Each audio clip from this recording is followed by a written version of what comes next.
Bienvenue sur ma chaîne vidéo dédiée aux sciences. Doro Cissé, professeur de sciences physiques au lycée de Thiaroye. L'univers, expansion, contraction ou illusion? Pouvons-nous concevoir que tout, y compris la Terre et le Soleil, court vers sa propre fin? Le Soleil, cette immense nappe de gaz, perd sa lumière et se rétrécit, tout comme la Terre qui était bien plus volumineuse il y a des millions d'années. Et si le Big Bang était en réalité une implosion de matière extrêmement concentrée en son centre? Nous allons parler de tout cela dans ce petit documentaire, ou réflexion scientifique. L'univers, selon la théorie du Big Bang, aurait émergé d'une prodigieuse explosion de matière il y a environ 14 milliards d'années. Une explosion qui a donné naissance à la vie dans le vaste continuum de l'espace-temps, engendrant ainsi des planètes, des soleils, des supernovas, des galaxies, et bien plus encore, tout ce que nous observons dans le ciel. Ne serait-ce pas réduire notre existence au matérialisme? Pourtant, d'autres scientifiques, parmi lesquels Stephen Hawking, propagent la théorie des cordes, nous plongeant désormais dans le monde du tout ou de rien. Ces chercheurs, s'appuyant sur leur propre cadre de référence, étaient leur théorie par des expériences convaincantes. Selon eux, depuis le Big Bang, l'univers est en constante expansion, car tout semble s'éloigner les uns des autres. Cependant, ne saura-nous pas envisager une autre possibilité?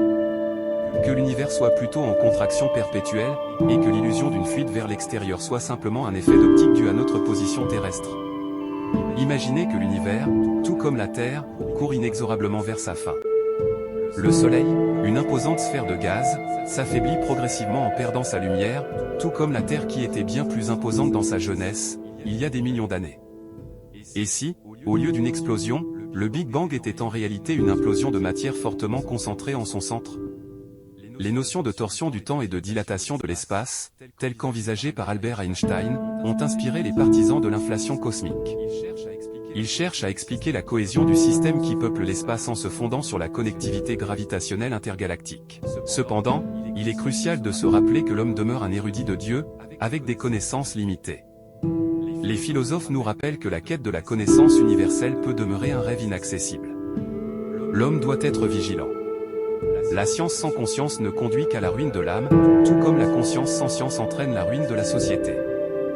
Dieu seul est le sultan parfait, avec une connaissance illimitée. Néanmoins, les mathématiques, un précieux don pour l'humanité, peuvent nous aider à comprendre le monde qui nous entoure. Dieu pourrait créer un monde sans mathématiques s'il le souhaitait, mais les mathématiques restent un outil que l'homme peut utiliser pour explorer et comprendre la réalité. L'homme a créé la machine, qui est devenue plus puissante que lui. Cette machine a fini par créer l'homme à son tour, tandis que l'intelligence artificielle gagne en puissance.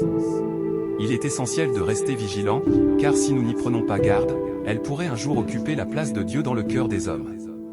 Comme le dirent les Anglais, le temps, c'est de l'argent. Que le souverain mystérieux et impénétrable nous préserve de ces évolutions.